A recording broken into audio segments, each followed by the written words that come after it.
Hello and welcome back, ladies and gentlemen, to another Historical Humans Reacts. And we have a follow up episode. You know how much we love to do follow up episodes. A controversial pyramid isn't actually 27,000 years old. And now the mystery deepens.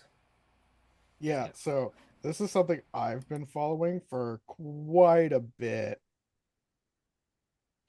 Um, so we have, if you're on TikTok at all, you've seen a lot of people, if you're following that side of like archaeology TikTok, this has been an issue for a while now, like about a month or so, because there are lots of problems with the study. And I think I even mentioned it back in the beginning, Yeah, or like with the first video. yeah, no, we've done videos on this before. With this is Indonesian pyramid here.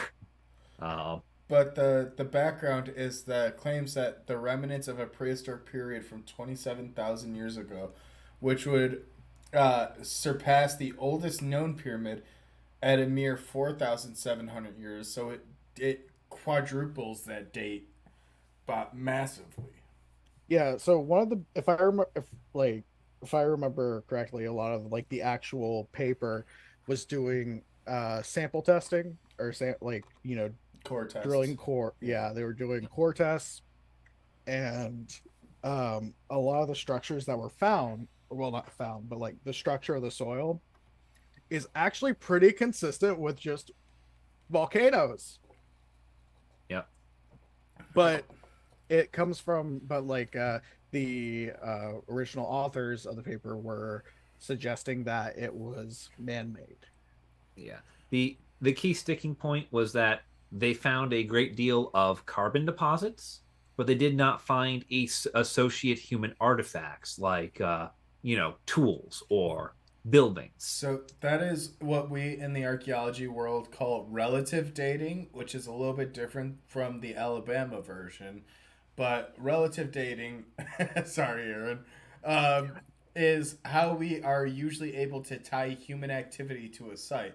A lot of times we look for sandwiching, in which we can only carbon test organic materials. We can only test things that have carbon in them.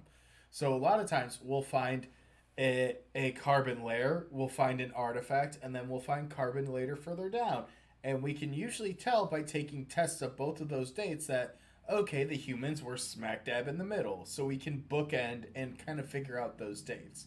What they're arguing here is there wasn't anything to tie it to human activity. So you could, in theory, do carbon tests that could be a very accurate, very real 27,000 years old. However, unless you can physically tie it to an artifact to human activity, it's it's not a legitimate source of information. It's just it's a carbon date. There is no human association with it. Yeah, and prior to this differentiation really coming through with this, post publication follow up, we talked about this before, and I will say I was willing to back the date, pending further papers, because if it was a human thing, then there should be a flood coming in right about now of publications on it and the human settlement, but there's not. Instead, what there's been has been a formal retraction by the people who published it due to the shall we what is being called a major error in the peer Major review error. process, during which they failed to notice that the carbon dates did not contain associate human artifacts.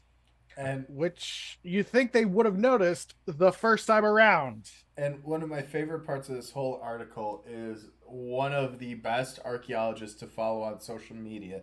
His name is Flint Dibble, who has Oh, one of Flint. the best archaeologist names in the world. He sounds like an archaeologist, but Flint is a very intelligent gentleman, and he is one of the few, well, one of, I wouldn't say few, he's one of the brave archaeologists who tackle bullshit. They specifically go after bullshit because otherwise, if you don't have people like Flint, these things get passed off as legitimate science, legitimate work, And it I just, oh, I have my own archaeologist that I want to kind of like spotlight as well, that I'm a very big fan of. I actually won a contest from him where he was giving out a book, and that is Archaeodeath, or is Archaeodeath on TikTok and all forms of social media, or as he is known by his colleagues, Dr. Howard Williams. He is very prominent on TikTok right now. He does have a YouTube channel, but the contest won me this little book, Lost Realms, and I'm really excited about it. So he also does a lot of myth busting. He also does several like archaeological updates, like news updates, like we try to do. And there's a whole host of us out there that like they're very passionate about this and very also passionate about fighting misinformation, and he is doing a big part just like Flint is, and a lot of other ones like Bill Farley as well. Yeah, there is an entire cadre of people who work to dispel these sorts of rumors and shall we say failed scientific endeavors. well, And and Flint Dibble here is the main champion for putting down this one. yeah, and one of the things as well that really comes to head here that really it it may not seem that vital right now, but it really will have large scale ramifications. Of there Especially are since certain Grant. people out there um, which we've talked about in the past, like Graham Hancock, who takes stringent, far-reaching theories such as this and runs with it, and will use this as some justification for some higher level being and previous culture that taught everyone how to build pyramids. These are the first, and then they traveled the world teaching agriculture and pyramids. It leads to a lot of conspiracies. It leads to a lot of just bullshit theories. And I say that, but I also firmly believe that there is some level for archaeologists to learn and for outside things to come up or for there to potentially be an earth-shattering discovery. However, that usually should stand up to peer review.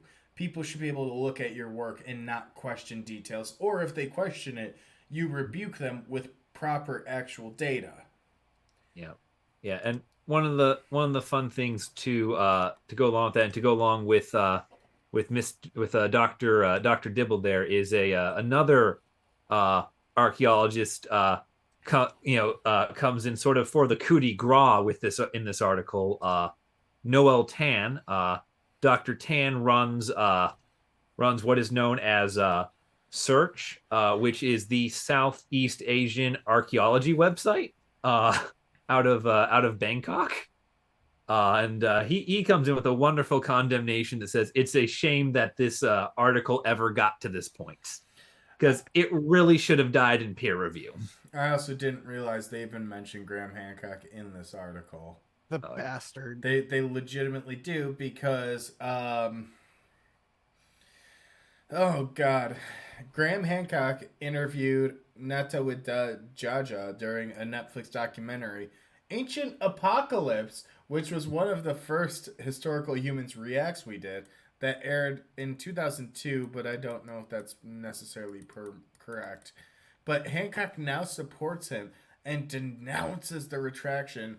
But the Society for American Archaeologists, which is one of the more premier institutes for American archaeology, wrote an open letter arguing that Hancock's documentary devalues the archaeological profession on the basis of false claims and disinformation. Tell me that's not heavy hitting. That's a heavy hitting statement. yeah. Yeah. But I think that's a good point for us to wrap up. Thank you guys for watching. Let us know what you think, and we'll see you in the next one.